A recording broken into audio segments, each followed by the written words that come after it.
வணக்கம். இது உங்கள் கடைசி தீக்குச்சி. விகடன் வெப்சைட் எந்த ஒரு முன்னறிவிப்புமின்றி திடீர்னு நிறுத்தி வைக்கப்பட்டதுக்கு என்ன காரணம்? டீட்டெயிலாக பார்க்கலாம். திடீர்னு என்ன காரணம் அப்படின்னு பார்க்கும்போது, விகடன் இணையதளத்தில் பிரதமர் மோடி அவர்களை பற்றி ஒரு கார்ட்டூன் பிக்சர் வந்தது தான் இந்த விகடன் இணையதளத்தை முடக்கப்பட்டதற்கு காரணமா? உண்மையில என்ன நடந்துச்சு அப்படின்னு டீட்டெயிலாக பார்க்கும்போது, கடந்த சனிக்கிழமை நைட்டிலிருந்து விகடனோட வெப்சைட்டையும் அவங்களோட ஆப்பையும் யாருனாலையும் தொடர்பு கொள்ள முடியல. இது என்ன அப்படின்னு விகடன் தரப்புல இருந்து ஏதாவது தொழில்நுட்ப கோளாறா என்னாச்சு அப்படின்னு அவங்களுக்கே தெரியல. இது டெம்பரரி டெக்னிக்கல் இஷ்யூவா இல்லை ஏதாவது சென்ட்ரல் கவர்மெண்ட் அப்போ நிறுத்தி வச்சிட்டாங்களா அப்படிங்கிறது விகடன் குழுமம் அவங்களுக்கே தெரியல. இந்த கன்ஃபியூஷன்ஸ் போயிட்டு இருந்த அதே நேரத்தில் வெளிநாட்டில் இருக்கிற விகடன் யூசர்ஸும் இந்தியாவில் VPN யூஸ் பண்ணுற யூசர்ஸுக்கும் விகடன் வெப்சைட் அண்ட் ஆப்ஸும் அக்சஸ் பண்ண முடிஞ்சிருக்குது. ஊடக கருத்து சுதந்திரத்தை பாதிக்கிற மாதிரி இருக்குதா அப்படின்னு ஒரு கொஸ்டின் வருது. இதெல்லாம் பார்க்கும்போது உண்மையாலுமே விகடனில் வெளியான அந்த கார்ட்டூன் பிக்சரை தான் இந்த வெப்சைட்டை பிளாக் பண்ணதுக்கு காரணமா அப்படின்னு ஒரு கேள்வி வருது. அதே சமயம் இது கண்டிப்பாக ஊடக கருத்து சுதந்திரத்துக்கு எதிராக தான் இருக்குது. இப்போது அந்த கார்ட்டூன் பிக்சர் பப்ளிஷ் பண்ணதுனால தான் விகடன் வெப்சைட் இப்போ பிளாக் பண்ணிக்கிறாங்க அப்படின்னு நம்ம பார்க்கும்போது, கார்ட்டூன் பிக்சரில் சொன்னது என்ன அப்படின்னு பார்க்கும்போது, இந்தியாவிலிருந்து அமெரிக்காவுக்கு சட்டவிரோதமாக குடிபெயர்ந்தவங்களை அமெரிக்கா கைவிலங்கு போட்டு அங்கிருந்து இந்தியாவுக்கே திருப்பி அனுப்புறத பிரதமர் மோடி அவர்கள் கை கட்டி வேடிக்கை பார்க்குற மாதிரி அந்த பிக்சர் இருக்குது. இதை பிஜேபி மாநில தலைவர் அண்ணாமலை, மத்திய தகவல் ஒலிபரப்புத்துறை இணையமைச்சர் எல் முருகன் மற்றும் இந்திய பிரஸ் கவுன்சில் தலைவர் ரஞ்சனா தேசாய்க்கு ஒரு கம்ப்ளைண்ட் பண்ணுறாரு.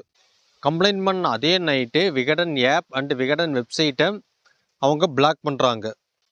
இப்படி வரிசையாக நடந்தது எப்படி அப்படின்னு ஒரு கேள்விக்குறி இருக்குது. இதுக்கு கொஞ்ச நாள் முன்னாடி அண்ணாமலை அவரோட எக்ஸ் பக்கத்தில் என்ன சொல்லியிருக்கிறாரு அப்படின்னா, விகடன் கடந்த சில ஆண்டுகளாக திமுகவின் ஊதுகுழலாக செயல்படுகிறது. மத்திய அரசையும் பிரதமரையும் தவறாக சித்தரிக்கும் தவறான தகவல்களை பரப்புகிறது. இதற்கு அரசும் நடவடிக்கை எடுக்க வேண்டும் அப்படின்னு சொல்லியிருக்கிறார். இதை தொடர்ந்து பாஜகவோட துணை மாநில தலைவர் நாராயணன் திருப்பதி அப்படிங்கிறவர், இது தேச விரோத செயல், பிரதமரை இழிவுபடுத்தும் நோக்கத்தோடு செய்த கார்ட்டூன், இதை செய்தவர்கள் கண்டிக்கப்பட வேண்டியவர்கள், தண்டிக்கப்பட வேண்டியவர்கள் அப்படின்னு சொல்லியிருக்கிறாங்க. இதுக்கு விகடன் தரப்புல இருந்து ஒரு அதிகாரப்பூர்வ ரிப்போர்ட் சப்மிட் பண்ணாங்க. அதில் விகடன் என்ன சொல்லியிருந்தாங்க அப்படின்னா, விகடன் பத்திரிகை சுதந்திரத்தை காப்பாற்ற வந்த நூற்றாண்டு கால ஊடகம். எப்போதும் கருத்து சுதந்திரத்திற்கு ஆதரவாக செயல்படுவோம். ஒரு கேலி சித்திரத்திற்காக தளத்தை முடக்கியிருந்தால் அதையும் சட்டப்படி எதிர்கொள்வோம். இணையதளம் முடக்கப்பட்டதாக மத்திய அரசிடம் இருந்து எந்த அறிவிப்பும் இதுவரை கிடைக்கவில்லை. ஆனால் விகடன் இணையதளத்தை வெளிநாடுகளில் இருக்கும் வாசகர்கள் VPN மூலம் அணுக முடிந்தது என்பது முக்கியமான விஷயம்.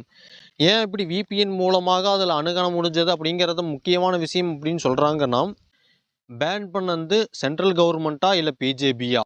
இது பிஜேபி விசஸ் விகடன் அப்படிங்கிற மாதிரி தான் இப்போ இருக்குது. இதை பொலிட்டிக்கல் சைட்லேருந்து பார்க்கும்போது பொலிட்டிக்கல் லீடர்ஸ் எல்லாருமே இதை அப்போஸ் பண்ணனால அவங்க காமனாக சொல்ல வர்றது என்ன அப்படின்னு பார்க்கும்போது, இது வெறும் விகடன் விசஸ் பிஜேபி அப்படின்னு பார்க்க முடியாது. இது ஊடக சுதந்திரத்து மேலான தாக்குதலாக பார்க்கப்படுகிறது அப்படின்னு தான் அவங்களும் சொல்கிறாங்க. இந்த கார்ட்டூன் பிக்சர் போட்டது சட்டப்படி கரெக்டா அப்படின்னு பார்க்கும்போது இது சட்டப்படி கரெக்டு தான். இந்திய அரசியலமைப்பு சட்டம் பிரிவு 19(1)A படி இது 100% கரெக்டு.